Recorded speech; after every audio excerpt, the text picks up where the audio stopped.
ಓಂ ಶ್ರೀಕೃಷ್ಣ ಪರಬ್ರಹ್ಮಣೇ ನಮಃ. ಶ್ರೀಮದ್ಭಗವದ್ಗೀತಾ ಪ್ರಥಮೋಧ್ಯಾಯಃ. ಅರ್ಜುನ ವಿಷಾದಯೋಗಃ. ಧೃತರಾಷ್ಟ್ರ ಉವಾಚ ಧರ್ಮಕ್ಷೇತ್ರೇ ಕುರುಕ್ಷೇತ್ರೇ ಸಮವೇತಾಯುಯುತ್ಸವಃ ಮಾಮಕಾಃ ಪಾಂಡವಾಶ್ಚೈವ ಕಿಮಕುರ್ವತ ಸಂಜಯ. ಸಂಜಯ ಉವಾಚ ದೃಷ್ಟ್ವಾ ತು ಪಾಂಡವಾನೀಕಂ ವ್ಯೂಢಂ ದುರ್ಯೋಧನಸ್ತದಾ ಆಚಾರ್ಯಮುಪಸಂಗಮ್ಯ ರಾಜಾ ವಚನಮಬ್ರವೀತ್. ಪಶ್ಯೈತಾಂ ಪಾಂಡುಪುತ್ರಾಣಾಂ ಆಚಾರ್ಯಮಹತೀಂ ಚ ಮೂಂ ವ್ಯೂಢಾನ್ ದ್ರುಪದಪುತ್ರೇಣ ತವ ಶಿಷ್ಯೇಣ ಧೀಮತಾ. ಅತ್ರ ಶೂರಾ ಮಹೇಶ್ವಾಸಾ ಭೀಮಾರ್ಜುನ ಸಮಾಯುಧಿ ಯುಯುಧಾನೋ ವಿರಾಟಶ್ಚ ಧ್ರುಪದಶ್ಚ ಮಹಾರಥಃ.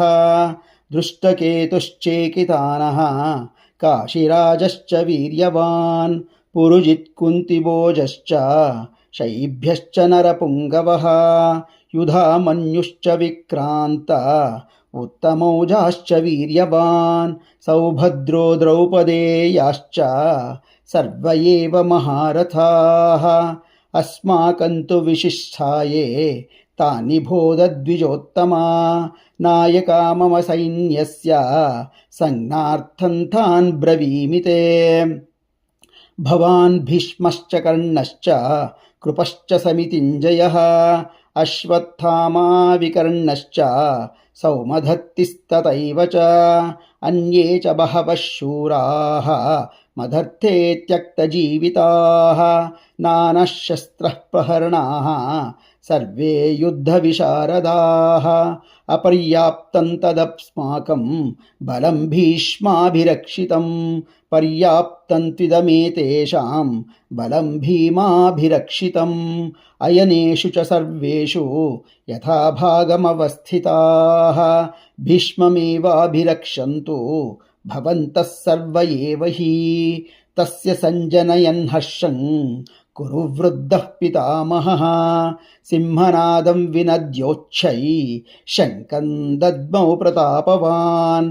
ತತಃ ಶಂಕಾಶ್ಚ ಭೈರ್ಯಶ್ಚ ಪಣವಾನಕ ಗೋಮುಖಾಃ ಸಹಸ್ಯೈವಾಭ್ಯಹನ್ಯಂತ ಸಶಬ್ದಸ್ತುಮಲೋಭವತ್. ತತಶ್ವೇತ್ಯೈಹಯೈರ್ಯುಕ್ತೆ ಮಹತಿ ಸ್ಯಂಧನೆ ಸ್ಥಿತೌ ಮಾಧವಃ ಪಾಂಡವಾಶ್ಚೈವ ದಿವ್ಯೌ ಶಂಕೌ ಪ್ರದದ್ಮುತುಃ. ಪಾಂಚಜನ್ಯಂ ಹೃಷೀಕೇಶೋ ದೇವದತ್ತಂ ಧನಂಜಯಃ ಪೌಂಡ್ರಂ ದದ್ಮೌ ಮಹಾಶಂಕಂ ಭೀಮಕರ್ಮಾವೃಕೋದರಃ.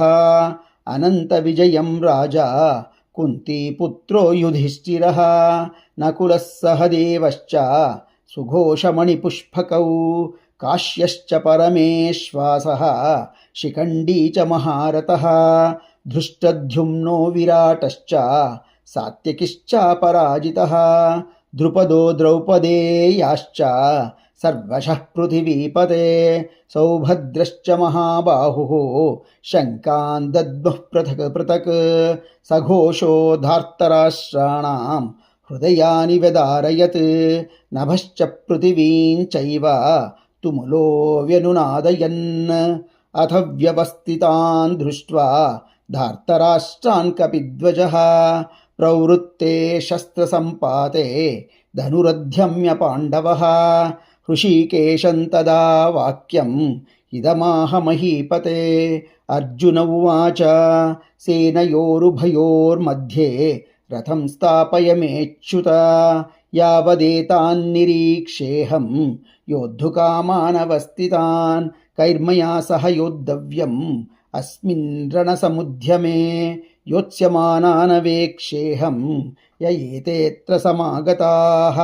ಧಾರ್ತರಾಷ್ಟ್ರಸ್ಯ ದುರ್ಬುದ್ಧೇರ್ ಯುದ್ಧೇ ಪ್ರಿಯಚಿಕೀರ್ಷವಃ. ಸಂಜಯ ಉವಾಚ ಏವಮುಕ್ತೋ ಹೃಷೀಕೇಶೋ ಗುಡಾಕೇಶೇನ ಭಾರತ. ಸೇನಯೋರುಭಯೋರ್मध्ये ಸ್ಥಾಪಯಿತ್ವಾ ರಥೋತ್ತಮಂ. ಭೀಷ್ಮದ್ರೋಣ ಪ್ರಮುಖತಃ ಸರ್ವೇಷಾಂಚ ಮಹೀಕ್ಷಿತಾಂ. ಉವಾಚ ಪಾರ್ಥ ಪಶ್ಯೈತಾನ್ ಸಮವೇತಾನ್ ಕುರೂನಿತಿ. तत्र पश्यत् स्थितान् पार्थः पितॄनथ पितामहान् आचार्यान् मातुलान् भ्रातॄन् पुत्रान् पौत्रां सखींस्तथा श्वशुरान् सुहृदश्चैव सेनयोरुभयोरपि तान् समीक्ष्य स कौन्तेयः सर्वान् बन्धूनवस्थितान् कृपया परयाविष्टो विषीदन्निदमब्रवीत्। अर्जुन उवाच दृष्ट्वेमं स्वजनं कृष्ण युयुत्सं समुपस्थितं सीदन्ति मम गात्राणि मुखं च परिशुष्यति वेपथुश्च शरीरे मे रोमहर्षश्च जायते गाण्डीवं संसते हस्तात् त्वक्चैव परिदह्यते न च शक्नोमि व्यवस्थातुं भ्रमतीव च मे मनः निमित्तानि च पश्यामि विपरीतानि केशव न च श्रेयोनुपश्यामि हत्वा स्वजनमाहवे न काङ्क्षे विजयं कृष्ण न च राज्यं सुखानि च किन्नो राज्येन गोविन्द किं भोगैर्जीवितेन वा येषामर्थे काङ्क्षितन्नो राज्यं भोगाः सुखानि च त इमेव स्थिता युद्धे प्राणान् त्यक्त्वा धनानि च आचार्यः पितरः पुत्राः तथैव च पितामहाः मातुलाः श्वशुराः पौत्राः शालाः सम्बन्धिनस्तथा एतान्न हन्तुमिच्छामि ज्ञतोऽपि मधुसूदन अपि त्रैलोक्यराज्यस्य हेतोः किन्नु मही कृते निहत्य धार्तराष्ट्रान्नः का प्रीतिः स्या जनार्दन पापमेवाश्रयेदस्मान् हत्वैतानाततायिनः तस्मान् अर्हवयं हन्तुं धार्तराष्ट्रान् स्वबान्धवान् स्वजनं हि कथं हत्वा सुखिनः स्याम माधव यद्यप्येतेन पश्यन्ति लोभोपहत चेतसः कुलक्षयकृतं दोषं मित्रद्रोहे च पातकम् कथन्न ज्ञेयमस्माभिः पापादस्मान्निवर्तितुं कुलक्षयकृतं दोषं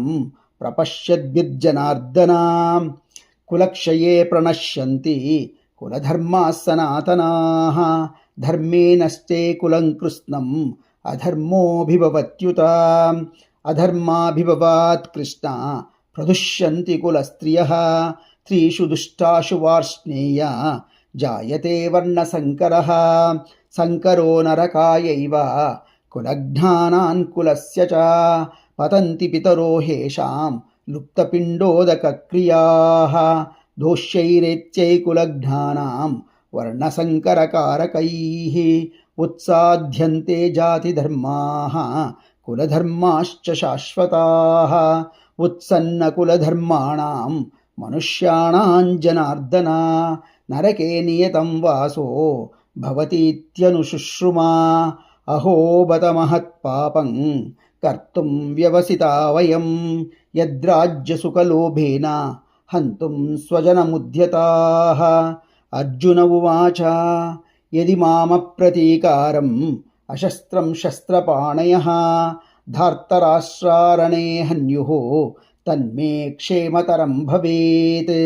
सञ्जय उवाच एवमुक्त्वार्जुनः सङ्ख्ये रथोपस्थमुपाविशत् विसृज्य सशरं चापं शोकसंविघ्नमानसः। ॐ तत्सदिति श्रीमद्भगवद्गीतासूपनिषत्सु ब्रह्मविद्यायां योगशास्त्रे श्रीकृष्णार्जुनसंवादे अर्जुनविषादयोगो नाम प्रथमोऽध्यायः।